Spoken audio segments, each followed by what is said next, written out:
Eu acho que a gente tem que olhar o ser humano como um próximo, sabe? Como um igual. A gente não é diferente de outras pessoas. Nós somos seres humanos iguais, alguns com classe social melhor, outros menor, mas todos somos seres humanos. Sabe? Enxergar o outro é enxergar a si mesmo.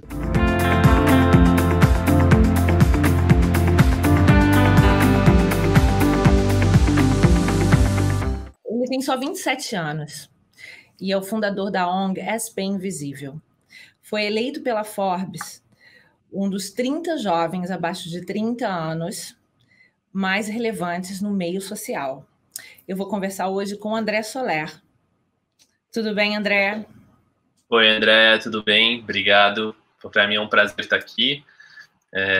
Obrigado pela apresentação também. Espero poder contribuir aí com o seu programa. Ai, muito obrigada a você, André. E, André, me fala uma coisa. Da onde veio a ideia do SP Invisível?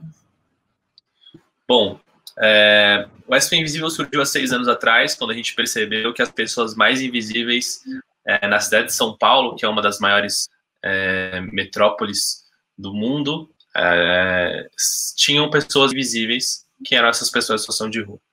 Então, a gente hoje em São Paulo tem cerca de 20 mil pessoas em situação de rua, e São Paulo, se eu não me engano, a população de São Paulo é de 20 milhões, esqueci agora.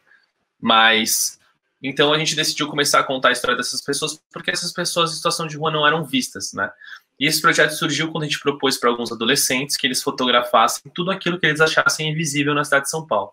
E foi através dessa pesquisa, né, de campo que a gente fez, que esses adolescentes perceberam que ali o que eles fotografaram foram pessoas em situação de rua, idosos, lixo no chão, prédios muito altos, e a gente observando essas fotos, a gente falou, poxa, o mais invisível aqui são essas pessoas em situação de rua, então por que não contar a história dessas pessoas? Porque além delas estarem sempre com o rosto muito fechado, sempre estarem bem acatadas, a gente não conseguia ver a face delas, a gente não sabia quem eram essas pessoas. Então daí que surge essa ideia de contar a história dessas pessoas. E aí, André, você conta a história dessas pessoas, o que você quer conseguir com isso? Bom, a causa das pessoas em situação de rua hoje é a que recebe menos doações. O Brasil é um país extremamente solidário, com a população que é uma das que mais doa no mundo, mas a gente consegue ver aí estatisticamente que as pessoas em situação de rua recebem muito pouca doação. As primeiras pessoas a receberem doação são crianças, depois crianças em estado terminal, depois a gente tem animais de estimação, idosos, e por último, lá embaixo, a gente tem 3% das doações sendo feitas para pessoas em situação de rua. Então, nosso objetivo é conseguir mostrar a importância dessa causa e mostrar o porquê essas pessoas estão na rua. Quando a gente começa a contar a história das pessoas em situação de rua nas redes sociais, a gente começa a criar empatia por essas pessoas, e quando a gente cria essa empatia, a sociedade começa a ver elas como seres humanos e começa a poder contribuir para essa causa. Então, para a gente é um dos projetos de causas sociais, um dos maiores aqui em São Paulo, porque a gente consegue justamente quebrar esse preconceito. A gente traz muitas pessoas que não acreditam nessas pessoas, porque acham às vezes que elas nasceram ali, ou são vagabundas, ou estão ali porque não lutaram, mas a gente vê que isso não é uma verdade quando a gente começa a escutar a história delas. A gente começa a perceber que podia ser a gente ali. Mas porque a gente vê que o motivo delas estarem ali, ele é muito grande, ele é um motivo que antecede algumas escolhas, né, de alguma vivência, de alguma vivência que essa pessoa teve na infância, de algum momento muito triste que ela passou, porque o grande motivo, o maior motivo das pessoas estarem na rua é uma perda.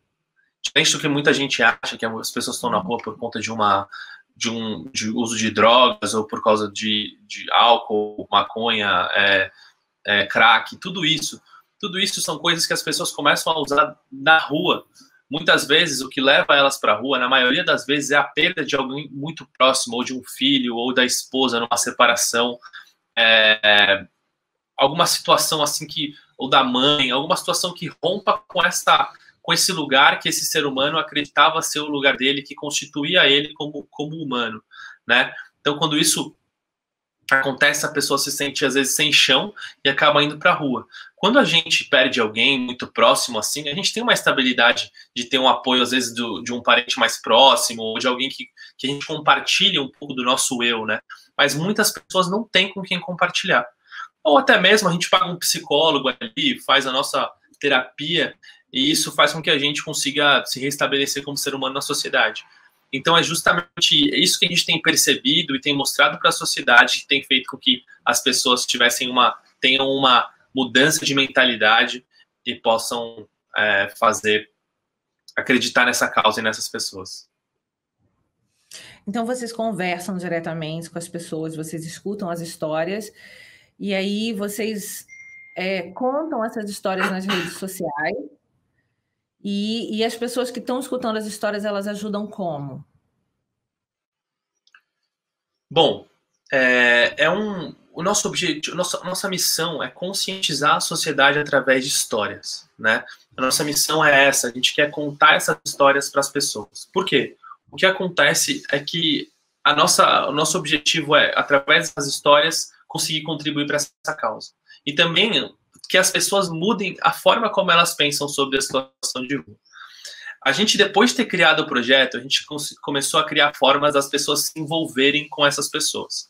Então, a gente cria ações sociais, que todos os doadores se tornam voluntários, e esses voluntários, a gente tem algumas ações, que a maioria delas são eventos. Então, nossa ação de Natal, por exemplo, é uma ceia de Natal do lado da Cracolândia, né, que é uma região que tem mais pessoas em situação de rua em São Paulo, e a gente monta uma mesa para 1.000 pessoas, a gente decora essa mesa com flor natural, uma mesa muito linda, a gente coloca suplá, tudo que você pensar, assim, é uma mesa de Natal mesmo, e a gente tem vários apoiadores nesse projeto.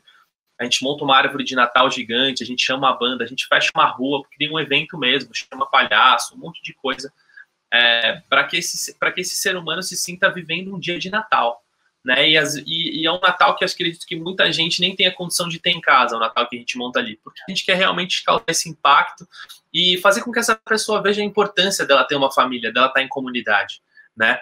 A mesa tem estar sentado à mesa e repartir, ela tem esse poder de juntar o outro, de conversar, né, que é justamente esse ambiente de Natal que a gente fala, às vezes até brinca dizendo, pô, tá tudo ruim na família, mas quando chega no Natal. Então é isso, a gente quer trazer essas pessoas para esse lugar, onde elas possam compartilhar e partilhar. Então ali na mesa, quem sentam são as pessoas em situação de rua, são os voluntários, as pessoas que estão ali estão convidadas a sentar à mesa. Então essa união que a gente busca trazer nesse dia de Natal.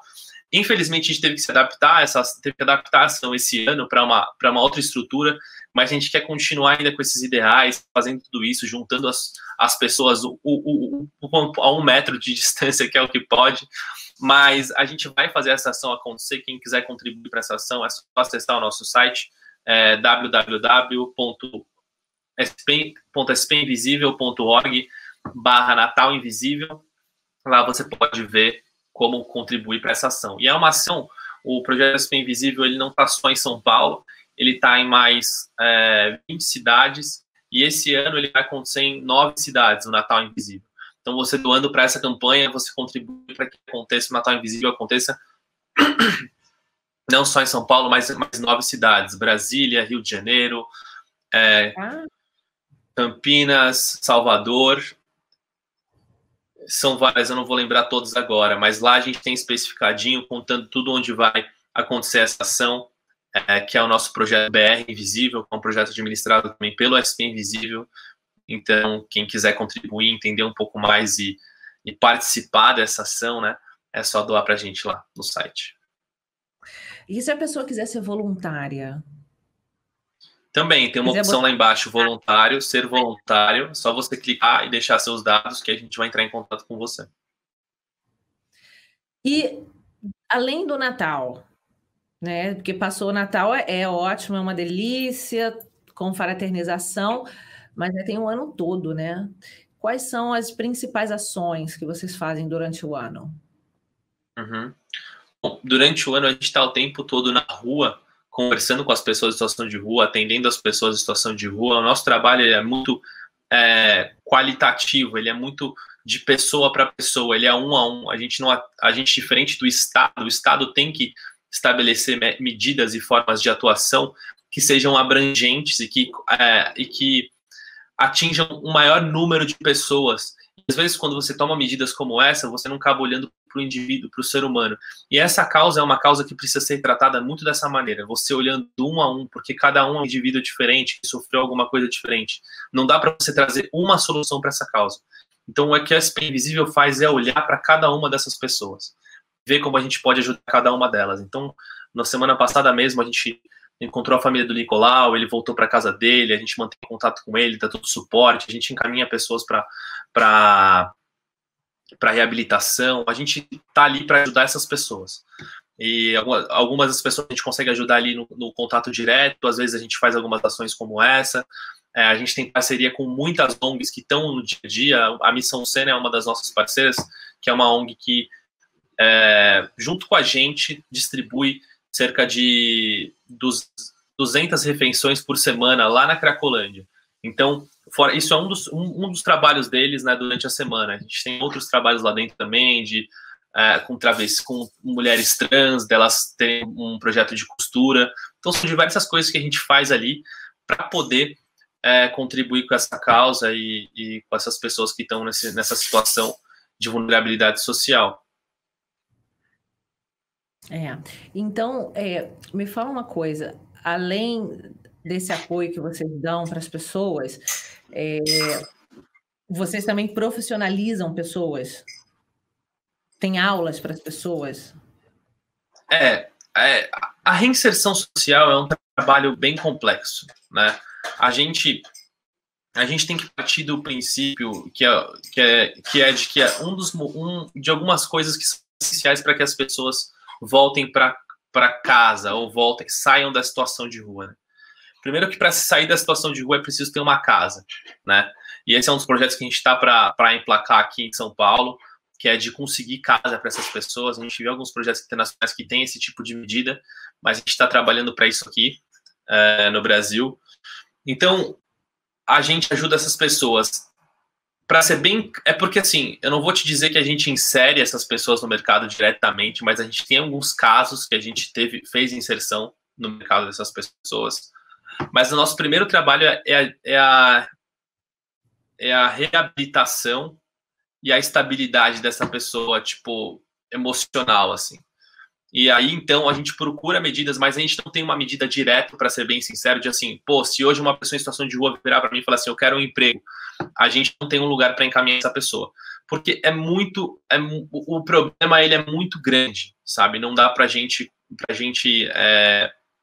achar que esse é o primeiro ponto. Não dá pra gente achar que dar trabalho para as pessoas no McDonald's é o primeiro passo para essa pessoa sair da rua. Não é. A gente está falando de pessoa, mesmo que a gente está falando de uma pessoa que viveu muito tempo na rua. Tem um projeto em Nova York que, se eu não me engano, chama 7 Days, alguma coisa, 21 Days, alguma coisa assim.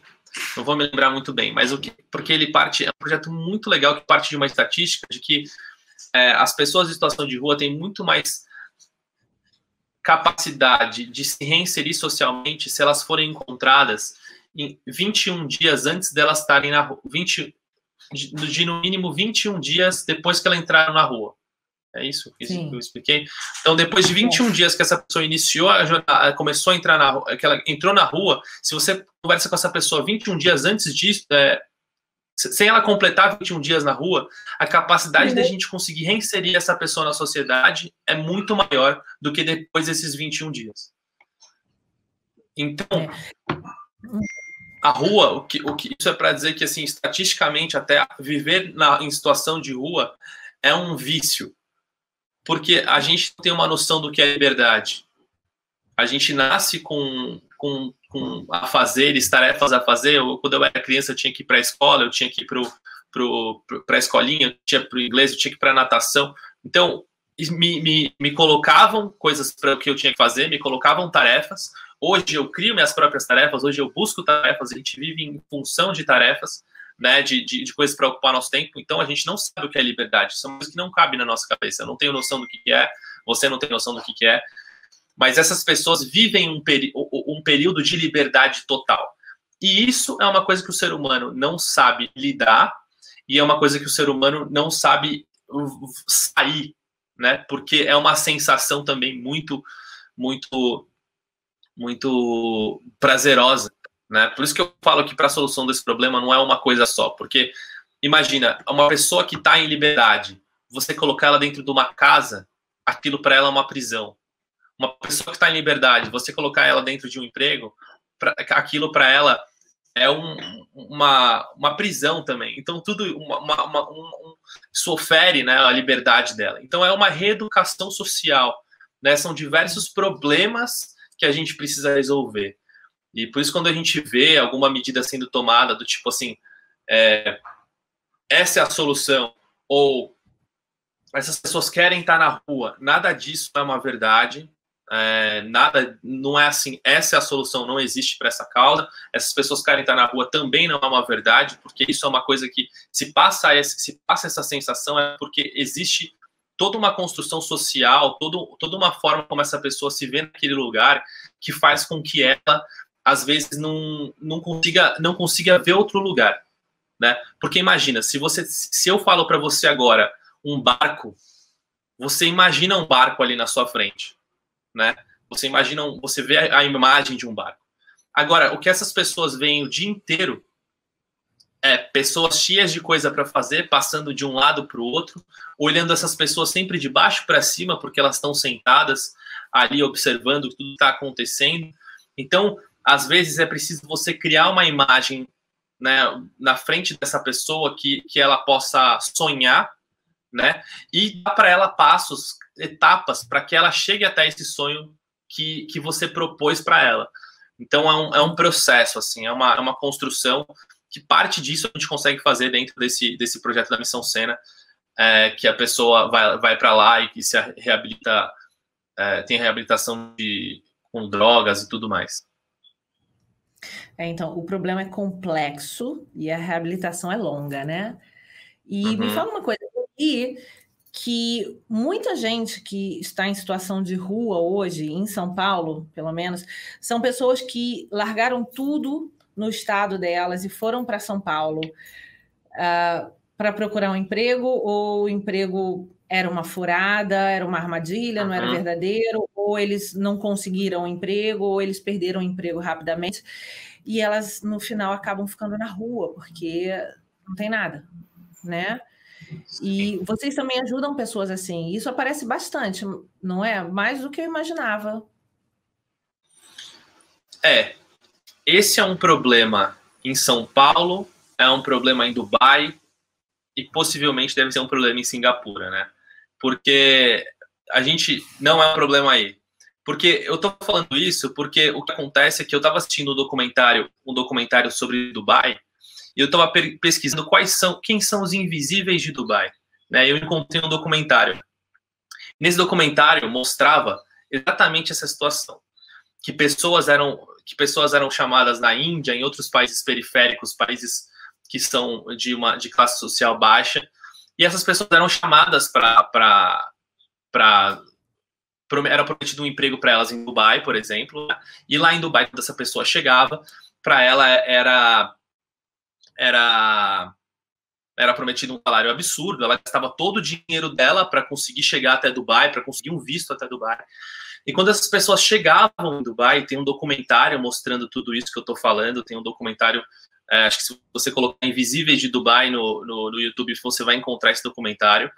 Quando essa pessoa chegava em Dubai, ela era recebida lá pela empresa, o salário era muito menor do que era o prometido, e não só isso, o passaporte dessa pessoa era retido e ele não conseguia sair de lá.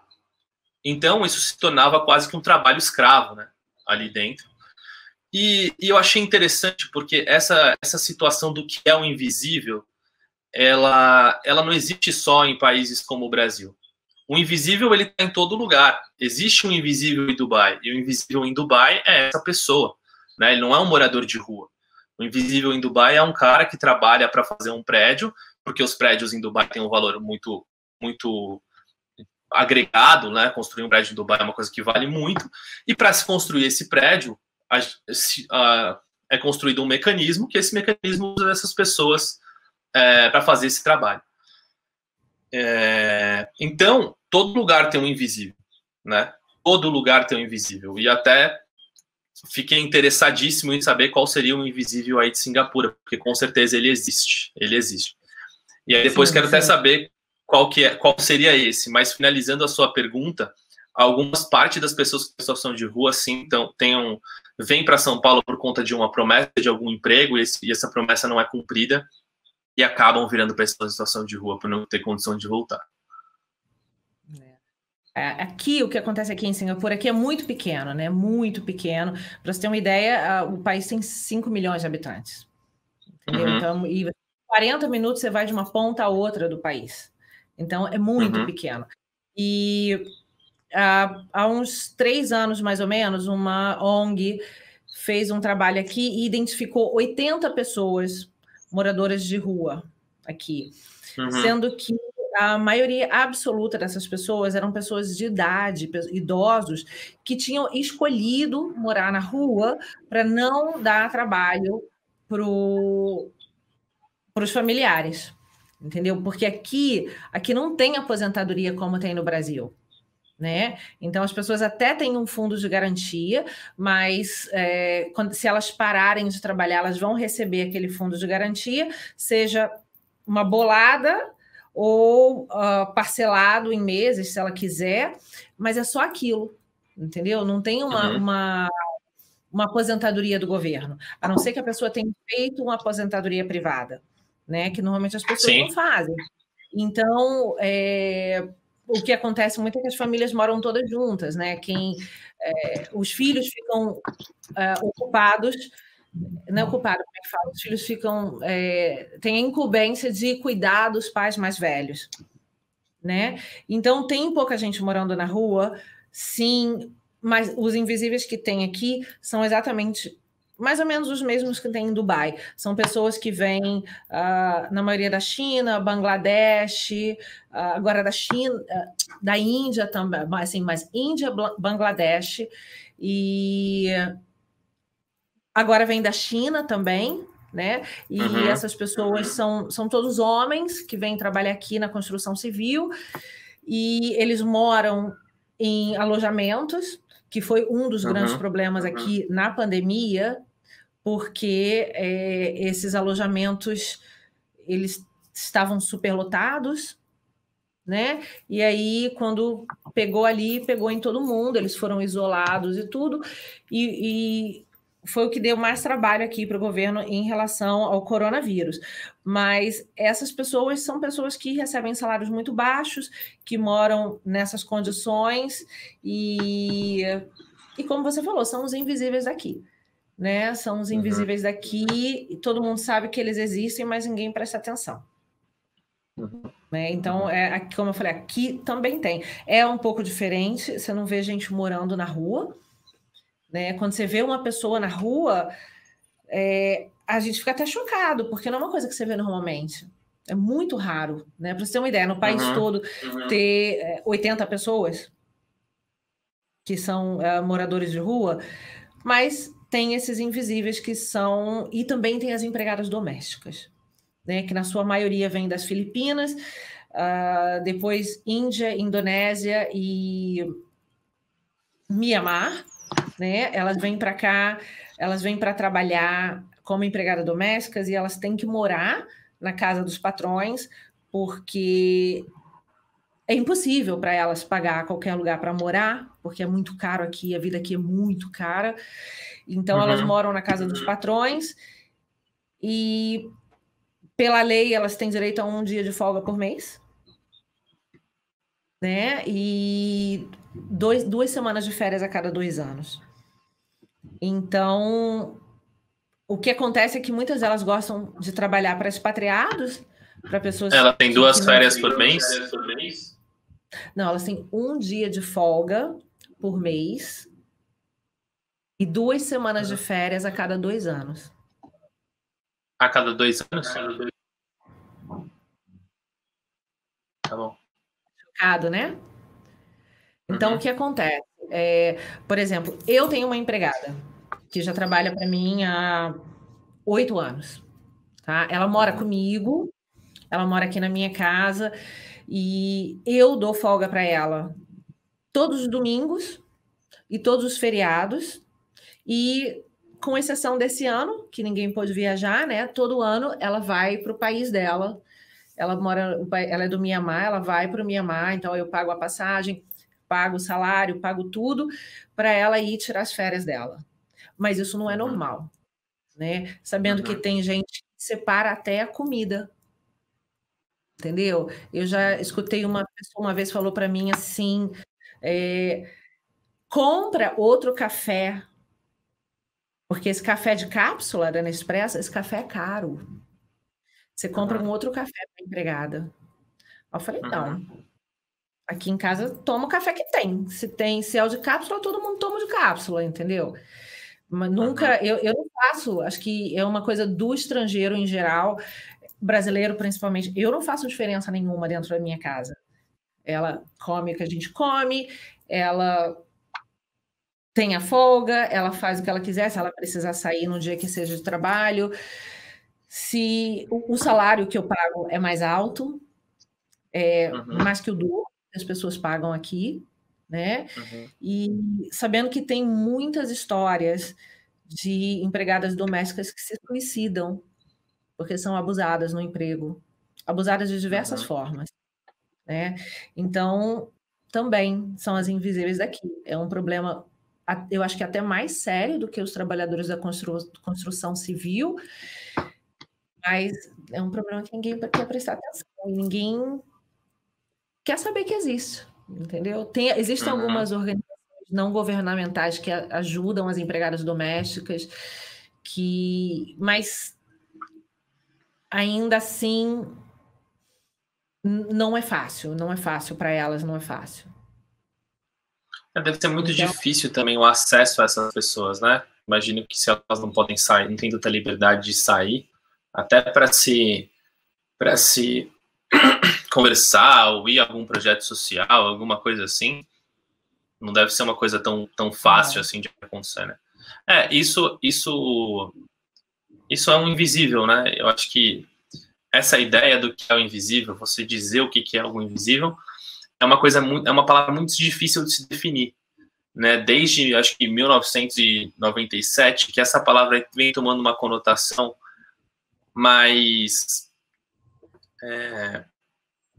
não ocupa o campo visual apenas, né? De se olhar algo que não se vê, porque essa era a conotação de não ver alguma coisa que está na sua frente, tipo, na prática mesmo, né? Como se eu não estivesse vendo isso daqui, né? Eu não estou vendo isso daqui, mas sim numa conotação social, né? Que envolve as pessoas, de imaginário, porque aquela pessoa está ali, você vê ela ali, mas você não tem noção sobre quem ela é, o que ela faz, você não tem noção sobre, como se fosse uma ideia de empatia, né? Atrelada a isso.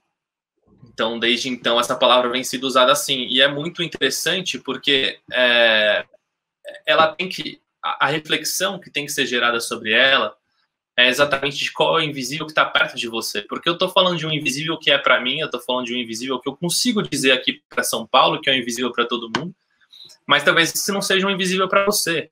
E mesmo eu dizendo que é um invisível para São Paulo, para todo mundo, para a gente como sociedade, existe um invisível para cada um... para cada ser humano. Cada ser humano tem um olhar social que deixa alguém invisível, né? E esse olhar social, essa nossa lente, né, que cada um tem a sua, ela tem que ser revista. Essa é a proposta. Ela tem que ser readequada, ela tem que ser transformada, ela tem que ser aprimorada, né? E isso é com a sua empregada, com a pessoa, com a doméstica que trabalha na sua casa, talvez com o seu filho, talvez com a sua avó, com a sua mãe. Isso para todo mundo. Talvez você esteja deixando uma pessoa assim tão querida, invisível aí do seu lado. Então, eu acho que é essa reflexão muito que a gente quer trazer, sabe, sobre esse assunto. Então a gente pode dizer que o invisível é basicamente aquela pessoa que você não quer prestar atenção, não é? Que você não quer prestar atenção e que você não considera às vezes como importante, sabe? Porque a pessoa mais importante, o olhar uma das coisas que a gente propõe é a pessoa mais importante é aquela que está na sua frente, né? Mas às vezes a gente não está olhando para uma pessoa que está na nossa frente como uma pessoa importante. A gente não está dando a nossa atenção.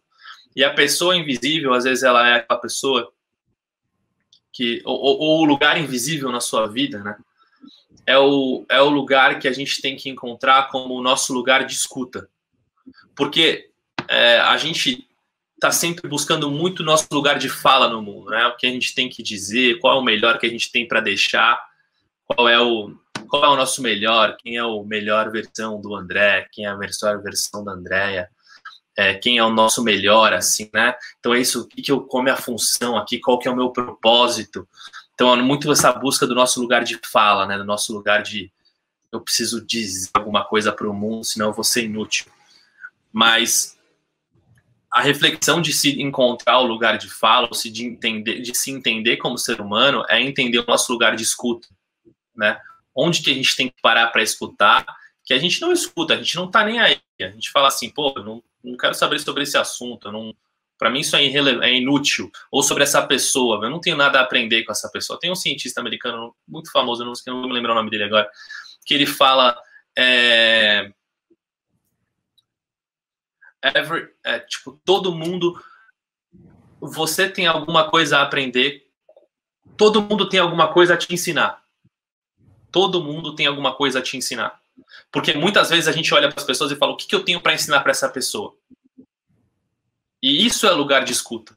Lugar de escuta é saber o que essa pessoa tem para me ensinar.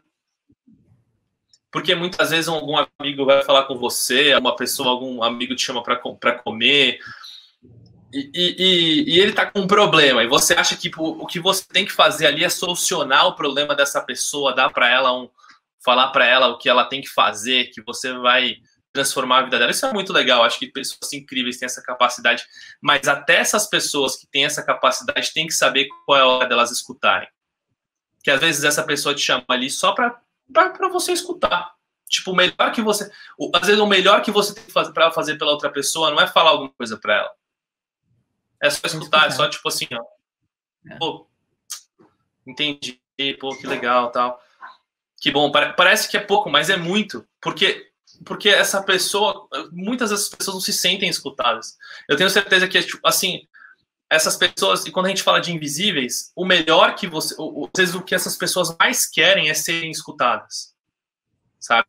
Elas querem isso mais do que receber um dinheiro, elas querem isso mais do que receber, sei lá, um biscoito, uma refeição melhor. Elas querem ser escutadas. Quem disse que quando uma pessoa em situação de rua chega para você e te pede R$3, não é uma forma dela pedir a sua atenção, que no fundo pode ser o que ela queira. Né? Agora é estranho se uma pessoa chega e fala assim, posso te contar um negócio? Um estranho na rua fala, posso te contar um negócio? Você vai falar assim, não, calma aí. Prefiro te dar R$2. É mais fácil você dar R$2 do que você dar 2 minutos. Entendeu? Então, e o nosso tempo é tão valioso que a publicidade é um mercado gigante, né? Então, a gente tem que saber escutar as pessoas e dar, às vezes, o nosso tempo muito mais para outra pessoa do que, às vezes, para uma marca. A gente está, muitas vezes, dando nosso tempo para uma marca e perdendo o nosso tempo com uma marca, sendo que a gente podia dar para uma pessoa que está, às vezes, do nosso lado, assim, né? André, desde que você fundou o projeto até hoje, como é que você pode quantificar o número de pessoas que vocês já ajudaram, os fundos que vocês já conseguiram, as mudanças que vocês já conseguiram fazer e mostrar para as pessoas, para as outras pessoas, sobre os invisíveis, quem eles são, contar a história. Como é que você consegue quantificar isso? Você acha que mudou alguma coisa, que não mudou, que as pessoas estão mais conscientes, que as pessoas estão se envolvendo mais, ou você acha que está sendo murro em ponta de faca? A gente consegue quantificar de algumas maneiras, né? Desde o surgimento do SP Invisível, a gente consegue ver estatisticamente pelo Google ou por algumas plataformas de busca o quanto esse assunto subiu no Brasil, e em São Paulo, principalmente. porque a gente consegue, a gente está em diversos, a gente é quem representa essas pessoas dentro dentro do cinema, na televisão, a gente está em diversos programas de TV falando sobre esse assunto, a gente está falando sobre isso no jornal, na Folha, no Estadão, na Veja. Então a gente está subindo esse assunto, a gente está falando sobre esse assunto.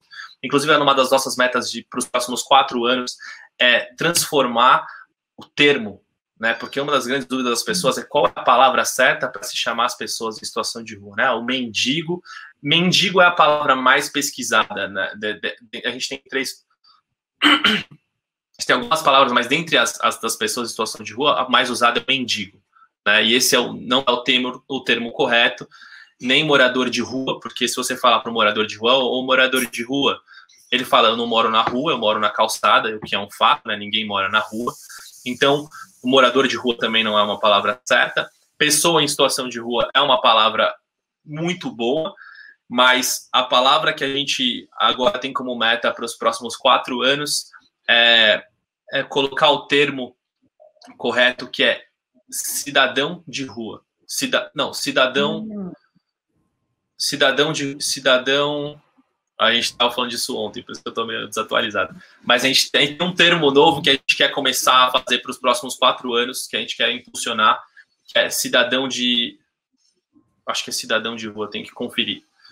Mas a gente consegue medir as nossas transformações sociais nisso, a gente consegue também falar das pessoas que a gente já ajudou a tirar da rua, né, sair da rua. A gente tem, sei lá, cerca de 100 pessoas, isso é um número alto, confia em mim, é um número muito alto, é muito difícil tirar alguém da rua, e isso é um número que a gente consegue mensurar, né, porque quando a gente fala de um projeto social e trabalha nas redes sociais, nossos dados não são mensuráveis. A gente chega a alcançar 500 mil de pessoas por semana com todos os conteúdos que a gente produz. Então, a gente está diretamente impactando as pessoas assim. A gente já arrecadou, se eu não me engano, acho que 2 milhões de reais para a causa. Isso aí não deve ser nada, mas para a gente aqui é bastante. Então, me fala uma coisa, André. Para quem está assistindo a gente aqui agora, né? E a gente sabe que a gente não vai mudar o mundo de hoje para amanhã, né? Mas tem que dar o primeiro passo. O que você pode dizer para as pessoas, para quando elas olharem um cidadão de rua ou um cidadão em situação de rua, né? O que elas podem fazer, mesmo que elas não se envolvam completamente com o projeto, mas como é que elas podem mudar a mentalidade delas em relação a essas pessoas? Olha, eu acho que a gente tem que olhar o ser humano como um próximo, sabe? Como um igual. A gente não é diferente de outras pessoas. Nós somos seres humanos iguais, alguns com classe social melhor, outros menor, mas todos somos seres humanos, sabe? E eu adoro animais, mas quando a gente vê uma estatística de que a causa de animais tem recebido mais doação do que pessoas em situação de rua e tem recebido mais doação do que idosos, a gente vê que a humanidade não está muito pensando na sociedade que a gente está criando, sabe? Porque seres humanos são muito importantes, muito importantes. Seres humanos são pessoas como a gente, são os nossos pares, são as pessoas com que a gente está do lado, que a gente conversa. Então a gente tem que doar para todas as causas, mas a gente tem que dar valor para os humanos, para as pessoas, sabe? Quando a gente olhar para um ser humano ou ter contato com seres humanos nos torna mais humano. Enxergar o outro é enxergar a si mesmo. Então, para algumas pessoas isso pode ser doloroso, mas isso é importantíssimo para você como ser humano. Enxergar o outro é enxergar a si mesmo. Então, a gente olhar o outro humano, olhar outra pessoa, dar a nossa atenção, dar o nosso tempo, escutar, entender, tentar compreender, tudo isso é importantíssimo para a gente como sociedade, para a gente como indivíduo, para você como humano. Então, é isso. Ai, tá bom. Então, André, olha, eu quero agradecer você. Eu vi que foi difícil, porque vocês são muito ocupados, mas muito obrigada por ter encontrado um tempo para conversar comigo. E a gente vai deixar todos os links, os contatos para as pessoas doarem, se envolverem, Legal. educarem Legal. com Legal. SP Invisível. Obrigada, Perfeito. André. Obrigado, Andréia. Foi um prazer, um sucesso. Muito legal o programa, gostei muito. Sucesso aí para você, para todo mundo que está envolvido com a sua equipe, que a gente possa ir transformando as pessoas aos poucos aí. Tá bom. Obrigada, André. Obrigado, valeu. Tchau, tchau.